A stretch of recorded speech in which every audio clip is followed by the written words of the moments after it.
ஒரு 6 மாத காலமாவது இந்த அரசுக்கு அவகாசம் கொடுக்க வேண்டுமா வேண்டாமா? 2 மாசத்துல கவிழும் 3 மாசத்துல கவிழும் இரண்டு திராவிட கட்சிகளும் சொல்லிக் கொண்டிருக்கின்றன. ஒருவேளை 2 மாதத்திலே தாவேக ஆட்சி கவிழ்ந்து மீண்டும் தேர்தல் வருமானால் 230 இடங்களில் தாவேக வெற்றி பெறும். திமுகவாவது போட்டி போடுற நிலைமையில இருக்கு. அதிமுகவுக்கு கட்சி இருக்கா? எடப்பாடி பழனிசாமி அவர்கள் இதை யோசிக்க வேண்டும். அதிமுக ஒரு கட்சி இருக்கா? கொத்து கொத்தாக சாரியாக அதிமுகவில் இருந்து அணியாக சென்று கொண்டிருக்கிறார்கள் தாவேகாவை நோக்கி. இவங்க 47, திமுக 72. யாருக்குமே என்ன பண்றதுன்னு தெரியல. ரிசல்ட்டை பார்த்துக்கிட்டு இருந்த உதயநிதி டிவியை உடைச்சு அம்மா கிட்ட போய் அழுகுறாரு. எப்படி விஜயை இந்த முதலமைச்சர் நாற்காலியில் அமர்ந்து நான் பார்ப்பேன், என்னால் தாங்க முடியாதே என்று அன்னியார் திருமதி துர்கா ஸ்டாலின் அவர்களிடம் அழுததும் துர்கா ஸ்டாலின் சேகர் பாபுவை கூப்பிட்டு, தம்பி அழுவுது, நீங்களாம் எதுக்கு இருக்கிறீங்க, ஏதாவது பண்ணுங்க, தமிழக மக்கள் தெரிந்து கொள்ள வேண்டும். எனக்கே இதை கேள்விப்பட்ட போது மிக மிக அதிர்ச்சியாக இருந்தது. பல பேரிடம் பேசி, சம்பந்தப்பட்டவர்களிடம் பேசி நான் இதை உறுதி செய்த பிறகே உங்கள் முன்னால் பதிவு செய்கிறேன். எடப்பாடி பழனிசாமி பாஷ்யம் கட்டுமான நிறுவனத்தின் உரிமையாளர் திரு அபினேஷின் வீட்டில் சபரீசனையும் உதயநிதியையும் சந்திக்கிறார். அப்போது சபரீசனுடைய போனில் மு.க. ஸ்டாலின் பேசுகிறார். ஒரே ரெக்வஸ்ட், எங்க மேல கேச போடாதீங்க, ஊழல் எல்லாம் கண்டுக்காதீங்க, நாங்க உங்களுக்கு ஆதரவு தரோம், எப்படியாவது இதை முடித்துக் கொடுங்கள். அதிமுகவிலிருந்தே எதிர்ப்பு குரல் கிளம்புகிறது. திருமாவளவனை முதல்வராக்கிட்டு நான் எப்படி என் தொகுதிக்கு போறது என்று சில எம்எல்ஏக்கள் எதிர்ப்பு தெரிவிக்கிறார்கள். ஏன்னா விழுப்புரம் மாவட்டம், கள்ளக்குறிச்சி மாவட்டத்தில் தான் அதிமுக சில எம்எல்ஏக்களை ஜெயிச்சிருக்கு. அவங்க எதிர்ப்பு தெரிவிக்கிறாங்க, நாங்க எப்படிங்க போறது என்று. அவர்களை பேசி சமாதானம் செய்து இந்த கட்சியை வீணா போனாலும் பரவாயில்ல, நான் திருமாவளவன் முதல்வராவதற்கு சம்மதிக்க மாட்டேன் என்று சொல்லும் போதுதான் கடுமையான வாக்குவாதம் அந்த எடப்பாடி பழனிசாமியின் வீட்டிலே ஏற்படுகிறது. கிட்டத்தட்ட கை கலப்புக்கு போயிடுச்சு. என்னதாயா வேணும் உனக்குன்னு கேட்டுட்டாங்க எடப்பாடியை பார்த்து. திருமாவளவன் முதல்வர் ஆகிறதுக்கு நீங்க சம்மதிக்க மாட்டீங்க, ஆனா திமுக ஆதரவுல நீங்க முதலமைச்சர் ஆகலாமா? 19 ஆரம்பிச்சு இன்னைக்கு வரைக்கும் நடந்த அத்தனை தேர்தலிலும் அதிமுக தோல்வி. எந்திரிச்சு வந்த நான் பாத்துக்கிறேன் தம்பி, நீங்க போங்க, கவலைப்படாதீங்க, நான் பாத்துக்கிறேன் தம்பி, நீ சொன்னதை நம்பி தானே நாங்க தேர்தலை போட்டிட்டோம். தமிழகத்தின் இன்னொரு காங்கிரஸ் கட்சியாக அதிமுக மாறிவிட்டது. காங்கிரஸ் கட்சியான தலைவர்கள் மட்டும்தான் இருப்பாங்க, தொண்டர்களே இருக்க மாட்டாங்க. இன்று வம்படியாக விடாப்படியாக தாவேக அரசை கவிழ்த்தே தீருவேன் என்று கங்கணம் கட்டி கொண்டிருக்கிறார் திரு எடப்பாடி பழனிசாமி. இன்று தாவேக அரசு கவிழ்ந்தால் அவரால் தேர்தலில் வெற்றி பெற முடியுமா? நீங்க எல்லாம் தப்பே பண்ணது இல்லையாங்க. உங்களோட ஜென்ம எதிரி உங்களை ஒழிக்கணுன்றதுக்காகவே உருவான அதிமுக ஆட்சிக்கு ஆதரவு தரேன்ட்டு போறீங்களே, உங்களுக்கு வெட்கமாக இல்லையா? ஒரு ஆட்சி நடந்துகிட்டு இருக்கு, குறை இருக்குங்க, நான் அந்த குறைகளை சுட்டி காட்டிட்டு தான் இருக்கேன். குறைய சொல்லுங்க. இன்னொன்னு, தமிழக மக்களுக்காக தானே ஆட்சி பண்றாங்க, சொல்லி கொடுங்க சார். அவங்களுக்கு தெரியாது, மக்கள் அவ்வளவு பேரும் தாவேக பின்னால் நிற்கிறார்கள். அந்த எல்லாரும் நீங்க தான் அந்த ஆட்சி கவர்னு நினைக்கிறீங்க. மக்கள் சரி புதுசுங்க, நானும் பல பேர்கிட்ட பேசுறேன், எப்படி இருக்கு ஆட்சின்னு கேட்டா இல்லங்க பரவாயில்லங்கன்றாங்க, இல்லங்க தப்புலாம் நடக்குதுன்னு கேட்டா இல்ல கத்துக்கிறாங்க புதுசுங்க என்கிறார்கள். இந்திய கம்யூனிஸ்ட் கட்சியின் செயலர் தோழர் வீரபாண்டியன் மற்றும் மார்க்சிஸ்ட் கம்யூனிஸ்ட் கட்சியின் செயலர் தோழர் சண்முகம் ஆகியோர் 2 நாட்களாக பத்திரிகையாளர்களை சந்தித்து பேசி வருகிறார்கள். அவர்கள் பேசியது மிக முக்கியமாக தமிழக மக்கள் அனைவரும் கவனிக்க வேண்டியது. அது போதுமான கவனம் பெறவில்லை என்று நான் நினைக்கிறேன். திரு சண்முகம் அவர்கள் நிதானமானவர், அன்பானவர். அவர் இவ்வளவு கோபப்பட்டு நான் பார்த்ததே கிடையாது. புதுக்கோட்டையில் செய்தியாளர்களை சந்தித்த போது மிக கோபமாக திமுகன்னு ஒரு கூட்டணியே கிடையாதுங்க என்று சொன்னார். அதே போல நேற்று செய்தியாளர்களை சந்தித்த இந்திய கம்யூனிஸ்ட் கட்சியின் செயலர் தோழர் வீரபாண்டியன் 2 மாதங்களில் தாவேக ஆட்சி கவிழும் என்று திமுக தலைவர் சொல்வது அவருக்கு அழகல்ல என்று சொன்னார். சில நாட்களுக்கு முன்பு பொதுக்கூட்டத்தில் பேசிய அண்ணா திராவிட முன்னேற்ற கழகத்தின் பொதுச் செயலாளர் திரு எடப்பாடி பழனிசாமி அவர்கள் 2 கால்களிலே இந்த ஆட்சி நடைபெற்றுக் கொண்டிருக்கிறது, விரைவில் கவிழும் என்று சொன்னார். இந்த 2 கட்சிகளும் ஒரு விஷயத்தை புரிந்து கொள்ள வேண்டும். 1,72,00,000 மக்கள் தமிழக வெற்றி கழகத்திற்கு வாக்களித்திருக்கிறார்கள். நீங்கள் விரும்பினாலும் விரும்பாவிட்டாலும் இது மக்களின் தீர்ப்பு. இதை ஏற்றுக்கொண்டு அரசியல் செய்ய பழகி கொள்ளுங்கள். எல்லாருக்கும் சைக்கிள் ஓட்டுற பழக்கம் இருக்கும்னு நினைக்கிறேன். எடுத்தவொடனே எல்லாரும் சைக்கிள்ல ரேஸ் போயிட முடியாது. முதல் நாள் குரங்கு பெடல் போடுவீங்க, கீழே உழுவீங்க, முட்டில் அடிபடும். பிறகுதான் உங்களால் அழகாக சைக்கிளை ஓட்ட முடியும். தமிழக வெற்றி கழகம் மற்றும் அதன் தலைவர் மற்றும் அமைச்சர் பெருமக்கள், எம்எல்ஏக்கள் ஆகியோருக்கு அரசியல் அனுபவமே கிடையாது. அதற்கு பிறகுதான் நிர்வாக அனுபவம். நாம் அனைவரும் 1,72,00,000 பேர் சேர்ந்து வாக்களித்து அந்த அரசை தேர்ந்தெடுத்திருக்கிறோம். குறைந்தபட்சம் ஒரு 6 மாத காலமாவது இந்த அரசுக்கு அவகாசம் கொடுக்க வேண்டுமா வேண்டாமா? 2 மாசத்துல கவிழும் 3 மாசத்துல கவிழும் இரண்டு திராவிட கட்சிகளும் சொல்லிக் கொண்டிருக்கின்றன. ஒருவேளை 2 மாதத்திலே தாவேக ஆட்சி கவிழ்ந்து மீண்டும் தேர்தல் வருமானால் 230 இடங்களில் தாவேக வெற்றி பெறும். தமிழக வெற்றி கழகம் மற்றும் விஜய் அவர்களோடு தமிழக மக்கள் இருக்கிறார்கள். இந்த எதிர்கட்சிகள் அத்தனையும் ஒரு புறம் இருக்கின்றன. சரி, ஒருவேளை 2 மாசத்துல இந்த ஆட்சி கவுந்து தேர்தல் நடந்துச்சுன்னா திமுகவாவது போட்டி போடுற நிலைமையில இருக்கு. அதிமுகவுக்கு கட்சி இருக்கா? எடப்பாடி பழனிசாமி அவர்கள் இதை யோசிக்க வேண்டும். அதிமுகன்னு ஒரு கட்சி இருக்கா? கொத்து கொத்தாக சாரி சாரியாக அதிமுகவில் இருந்து அணி அணியாக சென்று கொண்டிருக்கிறார்கள் தாவேகாவை நோக்கி. முன்னாள் அமைச்சர் பெருமக்கள் திரு கடம்பூர் ராஜு, உடுமலை ராதாகிருஷ்ணன் போன்றோர் பெரிய மனது பண்ணி இந்த கட்சியில ஏத்துக்கிட்டதுக்கு நன்றி என்று சொல்லி தாவேகாவில் சென்று சேர்கிறார்கள் என்றால் அந்த கட்சியின் நிலைமை என்னவென்பதை திரு பழனிசாமி அவர்கள் யோசித்துக் கொள்ள வேண்டும். தமிழக மக்கள் 4/5/2006 பிறகு என்ன நடந்தது என்பதை தெரிந்து கொள்ள வேண்டும்.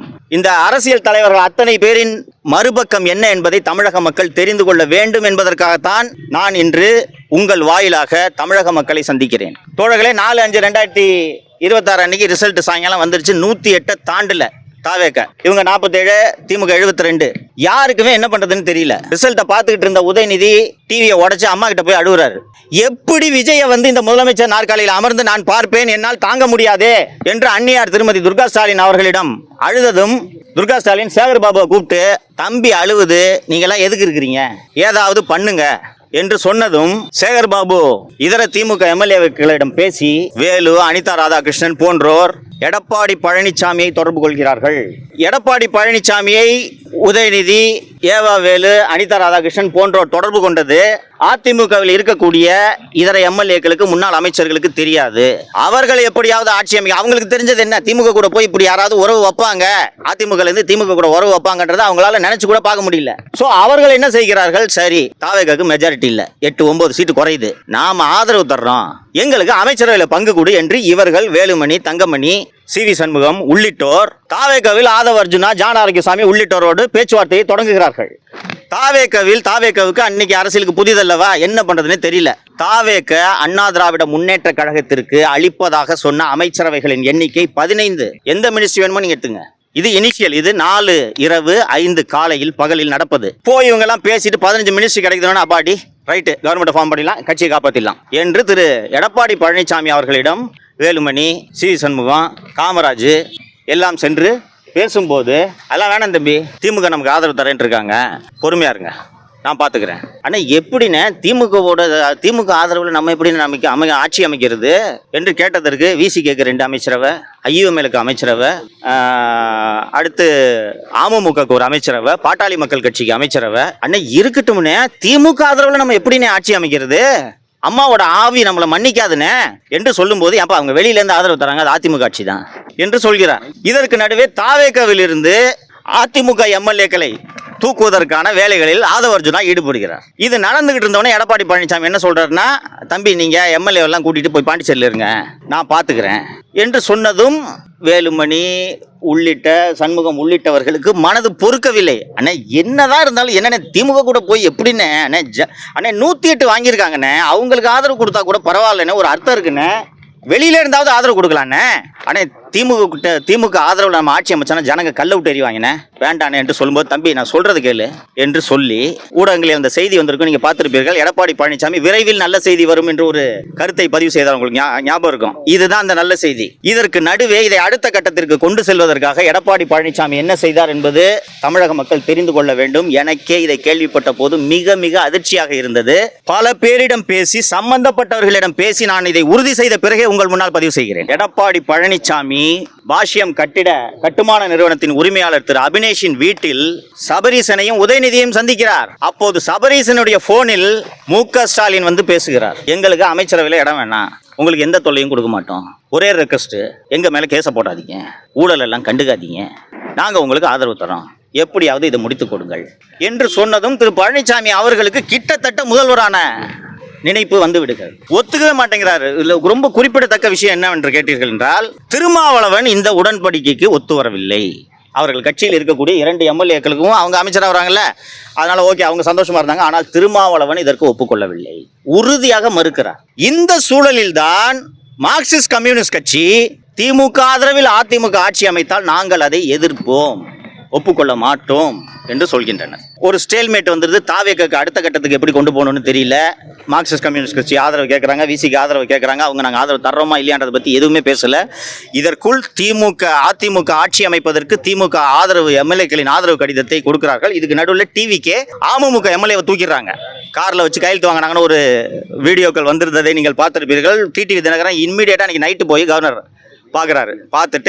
கவர்னரை பார்த்துட்டு இது போல ஆள் தூக்கும் வேலையில் தாவேக ஈடுபடுகிறது, நீங்கள் தலையிட வேண்டும் என்று சொன்னதும் தாவேக்கு தடுமாற்றம் ஏற்படுகிறது. உடனடியாக இது போல ஆள் தூக்குற வேலையில் தாவேக ஈடுபடுகிறது என்றதும் மார்க்சிஸ்ட் கம்யூனிஸ்ட் கட்சி நாங்கள் திமுக ஆதரவில் அதிமுக ஆட்சி அமைப்பதற்கு உடன்பட மாட்டோம் என்று உறுதியாக தெரிவித்து விடுகின்றனர். இது அடுத்த கட்டத்துக்கு நவுத்த முடியல, திமுக ஆதரவில் அதிமுக ஆட்சியை நவுத்த முடியல. ஸோ அடுத்து என்ன செய்வது என்ற ஒரு நெருக்கடியான சூழல் வரும்போது அதிமுகவின் மூத்த தலைவர்கள் ஒரு முடிவெடுக்கிறார்கள். சரி, இதற்குத்தான் இடதுசாரிகள் எதிர்ப்பு தெரிவிக்கின்றனர். திமுகவின் ஆதரவில் அதிமுக ஆட்சி அமைப்பதற்கு இடதுசாரிகள் எதிர்ப்பு தெரிவிக்கின்றனர். தோழர் தொல் திருமாவளவனை முதல்வராக்கலாம் என்று சொன்னால் தமிழகத்தின் முதல் தலித் முதலமைச்சர் என்பதற்கு யாரிடமிருந்தும் எதிர்ப்பு வராது.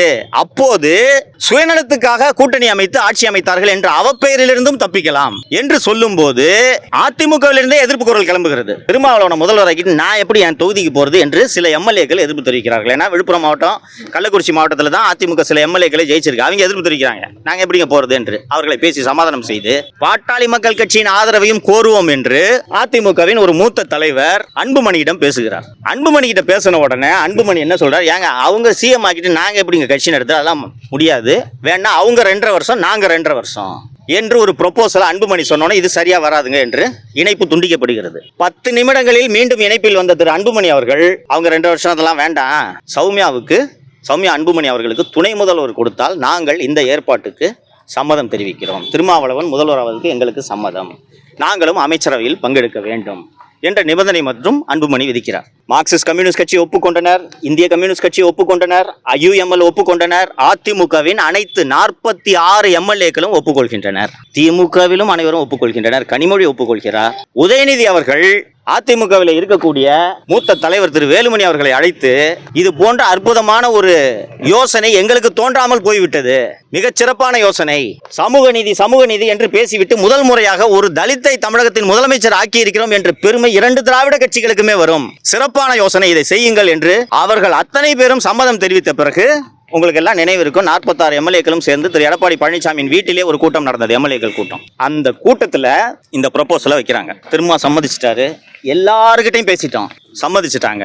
திருமாவை முதல்வராக்கலாம் என்று சொல்லும் போது எடப்பாடி பழனிசாமி திருமாவளவனை முதல்வராக்கிறதுக்காக நான் கட்சி நடத்துறேன், ஒன்னு நான் முதல்வராகணும், இல்லைன்னா யாருமே முதல்வராக கூடாது, யாரையும் நான் முதல்வராக்க விட மாட்டேன், யாரை கேட்டுட்டு திருமாவளவனை முதல்வராக்கிற யோசனையில் நீங்க இறங்குனீங்க, இந்த கட்சியை வீணா போனாலும் பரவாயில்ல, நான் திருமாவளவன் முதல்வராவதற்கு சம்மதிக்க மாட்டேன் என்று சொல்லும் போதுதான் கடுமையான வாக்குவாதம் அந்த எடப்பாடி பழனிசாமியின் வீட்டிலே ஏற்படுகிறது. கிட்டத்தட்ட கை கலப்புக்கு போயிடுச்சு. பேரை குறிப்பிட விரும்பல, நீங்க ஊகிச்சு கண்டுபிடிச்சிருவீங்க நினைக்கிறேன். என்னதாயா வேணும் உனக்குன்னு கேட்டுட்டாங்க எடப்பாடியை பார்த்து. திருமாவளவன் முதல்வர் ஆகிறதுக்கு நீங்க சம்மதிக்க மாட்டீங்க, ஆனா திமுக ஆதரவில் நீங்க முதலமைச்சர் ஆகலாமா? 19 ஆரம்பிச்சு இன்னைக்கு வரைக்கும் நடந்த அத்தனை தேர்தலிலும் அதிமுக தோல்வி. எந்திரிச்சு வந்த நான் பாத்துக்கிறேன் தம்பி, நீங்க போங்க கவலைப்படாதீங்க, நான் பாத்துக்கிறேன் தம்பி, நீ சொன்னதை நம்பி தானே நாங்க தேர்தலில் போட்டிட்டோம். இன்னைக்கு அதிமுக சார்பில் தேர்தலில் போட்டிட்டு அத்தனை பேர் 5 கோடி ரூபாய் கடன்ல இருக்காயா, வட்டி கட்டிட்டு இருக்காயா. அவங்களுக்கு என்ன வழி? தொடர்ந்து தோத்துக்கிட்டே இருந்தா 108 சீட்ல கட்சி ஆரம்பிச்சு 3 வருஷம் ஆன ஒரு கட்சி 108 சீட்ல ஜெயிச்சிருக்காங்க. ஒட்டு மொத்த சமூகமும் தாவேக்கு பின்னால் நிற்கிறது. தொடர்ந்து தோல்வி சந்தித்துக் கொண்டிருக்கக்கூடிய இந்த அதிமுக கட்சியை எந்திரிச்சு நிக்கிறதுக்கு என்னதான் உங்ககிட்ட யோசனை?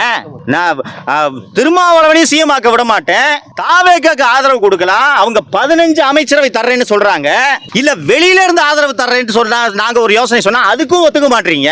ஆனா நீங்க திமுக ஆதரவோடு முதல்வர் ஆகலான்னு சொன்னா எப்படி கட்சிக்காரன் ஏத்துக்குவான்? அம்மாவோட ஆன்மா நம்மளை மன்னிக்குமா? ரோட்ல போனா ஜனங்க கல்லெடுத்து அடிக்க மாட்டாங்களா என்று சொன்ன பிறகுதான் எடப்பாடி பழனிசாமி அதற்கும் சம்மதிக்கவில்லை என்பதால் 30 எம்எல்ஏக்கள் அந்த கூட்டத்திலிருந்து கிளம்பி நேராக சி வி சண்முகம் வீட்டுக்கு சென்று எதிரணியாக உருவாக்கிறார்கள். அப்போது அவர்கள் தாவேக்காவோடு பேச்சுவார்த்தை நடத்துகிறார்கள். 10 அமைச்சர்களை தருவதற்கு தாவேக்கா அன்று தயாராக இருந்தது. 30 எம்எல்ஏக்கள் மொத்தம் 47 எம்எல்ஏல 30 எம்எல்ஏக்கள் சி வி சண்முகம் பக்கம், இந்த பக்கம் 17 எம்எல்ஏக்கள் தான் இருக்கார்கள். உங்களுக்கு நினைவு இருக்கும்னு நினைக்கிறேன். 30 எம்எல்ஏக்கள் அங்கே போனதும் அக்ரி கிருஷ்ணமூர்த்தி தூது அனுப்புகிறார். தூது அனுப்பி அவங்க அமைச்சரவையில் பங்கெடுத்துக்கிட்டு நான் கட்சியோட பொதுச் செயலாளராக இருக்கிறேன் என்று இவர்களிடம் பேச்சுவார்த்தை நடத்தி கொண்டு அதிமுக எம்எல்ஏக்களிடம் உள்துறை அமைச்சர் அமித்ஷாவிடம் நான் பேசிவிட்டேன், உங்கள் மீது அமலாக்கத்துறை விசாரணை வரப்போகிறது, நீங்கள் யாரும் எம்எல்ஏக்களாக இருக்க மாட்டீர்கள் என்று இந்த புறம் பேசிக்கொண்டு சட்டப்பேரவை சபாநாயகரிடம் இவர்களை தகுதி நீக்கம் செய்யுங்கள் என்ற கடிதத்தையும் கொடுக்கிறார். திரு பழனிசாமி அவர்களின் மிரட்டலுக்கு அஞ்சி அப்போது 5 எம்எல்ஏக்கள் அங்கிருந்து விலகி மீண்டும் திரு பழனிசாமி அவர்களின் அணிக்கு செல்கிறார்கள். அதன் பிறகு இவர்கள் அணி பலவீனமாகிறது. இந்த கட்டத்தில் இவர்கள் வெறும் 25 எம்எல்ஏக்கள் ஆகிவிட்டார்கள் என்பதை புரிந்து கொண்டு அமைச்சரவையில் அதிமுகவில் இருந்து பிரிந்தவர்களுக்கு இடம் கொடுக்க வேண்டும் என்ற எண்ணத்தை தாவேக கைவிடுகிறது. அதற்கு பிறகு மறுநாள் வாக்கெடுப்பு. அந்த வாக்கெடுப்பில் தான் 25 பேர் தாவேக்கு ஆதரவாக வாக்களித்தனர். நான் இப்போது மக்களுக்கு ஒரு சார் கேட்டார், என்னதான் ஏன் சொல்ல வர்ற மக்களுக்கு அப்படின்னு. அதிமுக என்ற கட்சிக்கு இன்று எதிர்காலம் இல்லை, அதன் தலைமை மாற்றப்பட வேண்டும் என்கிறேன். தொடங்கி நடந்த 52 ஆண்டுகளில் 32 ஆண்டுகள் தமிழகத்தை ஆண்ட கட்சி, நம்ம எல்லாருக்கும் நல்லது பண்ண கட்சி. அது மாணவர்களுக்கு இலவச லேப்டாப் வழங்கின கட்சி, மாணவர்களுக்கு சைக்கிள் வழங்கின கட்சி, தமிழகத்துக்கு எவ்வளவோ நன்மை செய்த கட்சி இன்று கற்பூரம் போல கரைந்து கொண்டிருக்கிறது. இது எனக்கு வருத்தமாக இருக்கிறது. எனக்கு அதிமுகவை சேர்ந்த வழக்கறிஞர்கள் தான் தமிழகத்தின் பல்வேறு மாவட்டங்களில் நீதிமன்றங்களில் எனக்காக ஆஜரானார்கள். அவர்களில் 90% இன்று தாவேகவில் இருக்கிறார்கள். திருச்சி மாவட்டத்திலே எனக்காக ஆஜரான எனது அன்பிற்குரிய நண்பர் திரு முல்லை சுரேஷ் அவர்கள் உட்பட இன்று பலர் தாவேகவிற்கு சென்று விட்டனர். தமிழகத்தின் இன்னொரு காங்கிரஸ் கட்சியாக அதிமுக மாறிவிட்டது. காங்கிரஸ் கட்சியான தலைவர்கள் மட்டும்தான் இருப்பாங்க, தொண்டர்களே இருக்க மாட்டாங்க. இன்று வம்படியாக விடாப்படியாக தாவேக அரசை கவிழ்த்தே தீருவேன் என்று கங்கணம் கட்டி கொண்டிருக்கிறார் திரு எடப்பாடி பழனிசாமி. இன்று தாவேக அரசு கவிழ்ந்தால் அவரால் தேர்தலில் வெற்றி பெற முடியுமா? ஒன்றுபட்ட அதிமுக இருந்து தாவேக என்ற ஒரு கட்சி ஒரு போர்ஸா இல்லையா என்பதே தெரியாத போதே நீங்கள் வெறும் 47 இடங்களில் வெற்றி பெற்றீர்கள். இன்னைக்கு கட்சி கற்பூரம் மாதிரி கரைஞ்சு போச்சு, எலும்பு கூட தான் இருக்கு. இன்னைக்கு ஆட்சி தாவேக ஆட்சி கவிழ்ந்துச்சுன்னா எப்படி சார் நீங்க தேர்தலில் போட்டியிட்டு வெற்றி பெறுவீர்கள்? எப்படி வெற்றி பெற முடியும்? இன்னைக்கு ஒரு இளைஞர்களின் ஆதரவு இல்லாத கட்சி வெற்றியை பெற முடியாது என்ற நிலைக்கு இன்றைக்கு தமிழக அரசியல் ஆளாகி இருக்கிறது. அப்படி இருக்கும்போது 72 வயதான திரு எடப்பாடி பழனிசாமியால் அண்ணா திராவிட முன்னேற்ற கழகத்தை எப்படி வழிநடத்த முடியும்? இந்த கேள்வியை அண்ணா திராவிட முன்னேற்ற கழகத்தில் இருக்கக்கூடிய தொண்டர்கள் எழுப்ப வேண்டும் என்று நான் கேட்டுக்கொள்கிறேன். திமுக இந்த பக்கம் எடுத்துக்கிட்டீங்கன்னா நீங்க எல்லாம் தப்பே பண்ணது இல்லையாங்க. உங்களோட ஜென்ம எதிரி உங்களை ஒழிக்கணுன்றதுக்காகவே உருவான அதிமுக ஆட்சிக்கு ஆதரவு தரேன்ட்டு போறீங்களே, உங்களுக்கு வெட்கமாக இல்லையா? 108 சீட்டு ஒரு கட்சி வாங்கியிருக்கு. அந்த கட்சி எதிர்கட்சி வரிசையில் உட்கார வச்சுக்கிட்டு எதிரிகள் இருவரும் கைகோர்க்க வேண்டும் என்று சொன்னால் 1,72,00,000 வாக்காளர்களை நீங்கள் இழிவுபடுத்துவதாகாதா? ஒரு ஆட்சி நடந்துகிட்டு இருக்கு, குறை இருக்குங்க. நான் அந்த குறைகளை சுட்டி காட்டிட்டு தான் இருக்கேன். குறைய சொல்லுங்க. இன்னொன்னு, தமிழக மக்களுக்காக தானே ஆட்சி பண்றாங்க, சொல்லி கொடுங்க சார். அவங்களுக்கு தெரியாது, சொல்லி கொடுங்க. இது தப்பு அது தப்புன்னு ஒரு 6 மாசம் கழிச்சு நீங்க இப்போது விமர்சனத்தை செய்யுங்க. ஆனா கவிழணும்னு ஏங்க சொல்லிட்டு இருக்கீங்க? மீண்டும் ஒரு பொது தேர்தலை நடத்தி தமிழக மக்களின் மீது கடுமையான வரிச்சுமையை ஏற்படுத்துவதற்கும் இந்திய மக்களின் வரிப்பணத்தை செலவு செய்வதற்கும் நீங்கள் வழிவகுக்கிறீர்களா? இன்னொன்று, எந்த நம்பிக்கையில நீங்க திருப்பி இந்த ஆட்சிக்கு தேர்தல் வரணும்னு சொல்றீங்க? உங்களால் ஜெயிக்க முடியுமா? மக்கள் அவ்வளவு பேரும் தாவேக பின்னால் நிற்கிறார்கள். அந்த எல்லாரும் நீங்க தான் அந்த ஆட்சிக்கு வரணும்னு நினைக்கிறீங்க. மக்கள் சரி புதுசுங்க, நானும் பல பேர்கிட்ட பேசுறேன், எப்படி எனக்கு ஆட்சின்னு கேட்டா இல்லைங்க பரவாயில்லைங்கன்றாங்க, இல்லைங்க தப்புலாம் நடக்குதுன்னு கேட்டா இல்ல கத்துக்கிறாங்க புதுசுங்க என்கிறார்கள். அப்படி இந்த ஆட்சியை உடனடியாக கவிழ்க்க வேண்டும் என்று உங்களுக்கு ஏன் இந்த அதிகார வெறி என்று கேட்கிறேன். இன்று ஊடகத்திலே ஒரு செய்தி வந்திருக்கிறது. அதிமுகவின் பன்னீர்செல்வம் அணியிலே இருந்த திரு வைத்திலிங்கம் அவர்கள் திமுகவிலே சேர்ந்த பிறகு அவர் மீதான ஊழல் வழக்கை லஞ்ச ஒழிப்புத்துறை ரத்து செய்திருக்கிறது என்ற செய்தி இன்று ஊடகங்களே வந்திருக்கிறது. அப்ப திமுக அதிமுகவும் நீங்க எல்லாம் கூட்டணி சேர்ந்துகிட்டு 60 ஆண்டுகளாக தமிழகத்தை கொள்ளையடித்தீர்கள் என்பதை தமிழக மக்கள் கண்டுபிடித்து தானே 2 வருஷம் ஆன கட்சிக்கு ஓட்டு போட்டிருக்காங்க. இதை 2 திராவிட கட்சிகளும் சிந்திக்க வேண்டும். திராவிட கட்சிகளுக்கான காலம் முடிந்து விட்டது. தாவேகவை ஆள விடுங்கள். தாவேக தவறு செய்தால் மக்கள் கேள்வி கேட்பார்கள், சும்மா விட மாட்டாங்க. திமுக அதிமுக 2 தூக்கி போட்ட ஜனங்களுக்கு தாவேகவை தூக்கி போட தெரியாதா? மக்களுக்கு தெரியும். ஆள விடுங்கள், அவகாசம் கொடுங்கள் என்று கேட்கிறேன்.